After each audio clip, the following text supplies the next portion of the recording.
name is Helena, and I'm Akot's daughter. And I'm very disappointed. That's why I'm making this video. I'm very disappointed with Kaika, South Sudanese. Um, on Facebook, all I see is all these statuses and statuses and status, and I'm just like, I think we should all pray for our country. I agree with that, but are you actually praying? Do you actually go and sit down, kneel, and pray and do you actually pray, or do you just go and type in pray for South Sudan? You know, and I see people who just writing to write because they see a trend. The new trend is we're having another fight that's happening in our country. So let's just write because I see someone else writing and I want to write too because I want people to see that I know what's going on too. I feel like everyone just wants to write, talk, and you don't even know what you're talking about. Everybody wants to point fingers. That's our main issue with Southern Sudanese is we like to blame other people for our own problems. I haven't been around South Sudanese community in a long time, besides my family and close friends, is because all I see around me is either people want to gossip, talk negatively about someone, or they want to point fingers. That's something I noticed. Something happens with your child, you want to blame this person's kid. Oh, your kid has influence, but what you forget to realize is your child has a mind of their own. Every time something goes wrong, blame, point, this person, it can. When you point, 3 fingers are pointing back at you. And I'm so disappointed. I'm so disappointed. That's why I distanced myself. At one point I didn't even like Sudanese people, but I don't think that's right. I can't be angry at my people. I can't have this much resentment towards my own people and try to shut away when I am South Sudanese. It's in my blood, it's in my DNA. When I look at myself in the mirror and I see me, I see someone who is born in South Sudan. So I cannot run away from who I am, and I will not run away from who I am. And this video I'm making is not for the adults, it's for the youth. Because I feel like, I'm tired of wanting to talk to the elders or trying to listen to politicians when they themselves can't even take charge of our own country or people. I think the problems with the elders is their unwillingness to hear. They just want to talk what they say is right. They're unwilling to listen. They don't want change. They're afraid to learn and adopt new things. But you know what?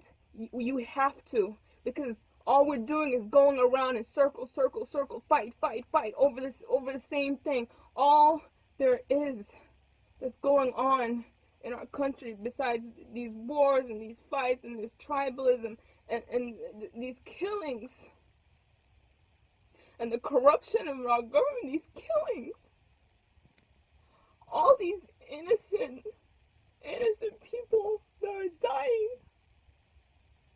How many people have to die before we stop pointing fingers? Before, how many children, how many mothers, how many fathers, how many lives have to be taken before we realize the problem is us? The problem is we can't get along. The problem is we need to respect our differences. So what if you're from another tribe? So we are the same people from the same land, the same blood. And all we're doing is destroying each other. Our pride is our downfall. Everybody wants to be right. That's our downfall. Our pride.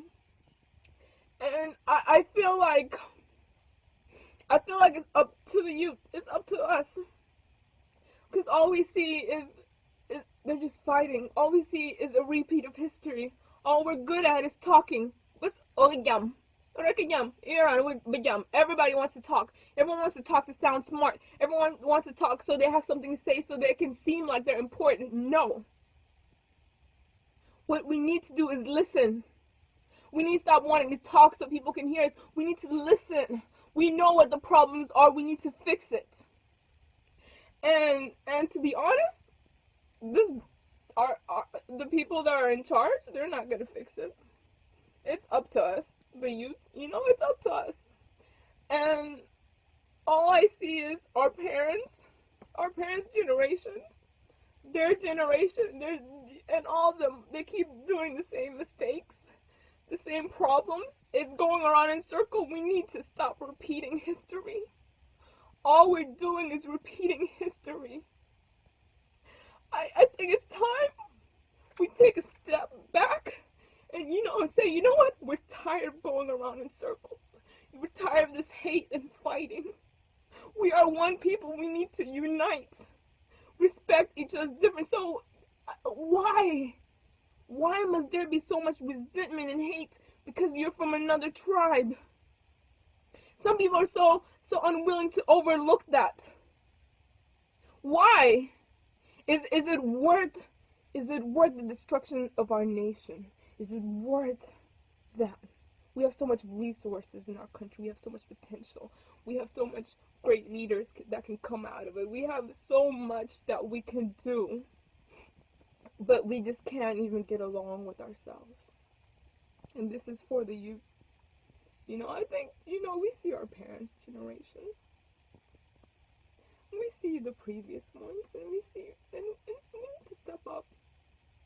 I get it, there's a lot of youth that were like me at one point where, I don't want to be associated with Sudanese people anymore. They're doing too much. You know what? For us to distance ourselves from our own people and to see, I feel so helpless. Like, I want to do something, but I know the main reason they brought us here. I came when I was 7. So we can get our education. Now I finally understand what they meant by that. It's because our parents are depending on us. We are their last hope. We need to open our eyes.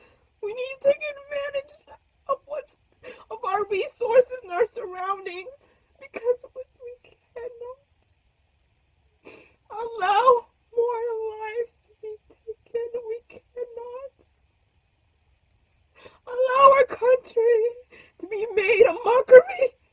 That's what it is. We just got our independence recently, and all these other countries are laughing at us. We can't even control our own people and government. And it just breaks my heart, Pontiaram. It just breaks my heart, and I'm just like, we need to change.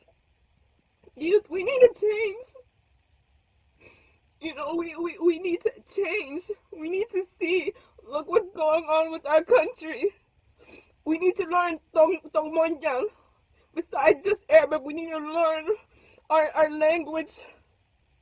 We need to learn how to read, right? Because when we come to all these other countries, we adopt their way of life and cultures, and we start to forget our own. We cannot forget our language. We cannot forget where we came from. Because just because we're here does not mean we're going to be permanently here. We're here for a reason, because we have to go back. We have to go back and fix what's broken. And I think we need to stop pointing fingers, judging, and just accept our mistakes. And that's what we need to do. And we need to join together. For everyone who's dying, for everyone everyone who doesn't have the opportunity that we have, we're letting it slip between our fingers. And I just want to say, I think it's time. All of you guys who have your degrees and everything, step up. I need to work harder. I myself, I know I need to work harder, because I feel helpless. I've tried twice this year to go to do my South Sudan. I tried, But every time I try to go somewhere, something breaks out or the airport's closed where I cannot go. And I'm just like, why? I haven't stepped foot in my country since I was 7 years old. I'm 21 right now. And I just feel it's like it's time. It's time for us as youth to work our ass off. It's time for us to clean up our parents and our great parents and all their messes, and it's time for us to do something, to really do something. And hopefully our generation, the next generation, will be able to do this. And little progress is better than no progress. So just because we see so much negativity, so much bad things happen, we can make progress. I have hope. I believe in us. We are strong. I believe that things can turn around. I believe that we can rebuild and become the great country, nation, people that we know we are. It's in our blood. We do not give up. It's in our blood, the strength, the pride, our people. It's time to accept our faults and mistakes and fix it. Come on, youth. We need, all this YOLO partying, like I get it. But stop. Our country needs us. She needs us. We need to get our acts together soon. Anyway, that's all.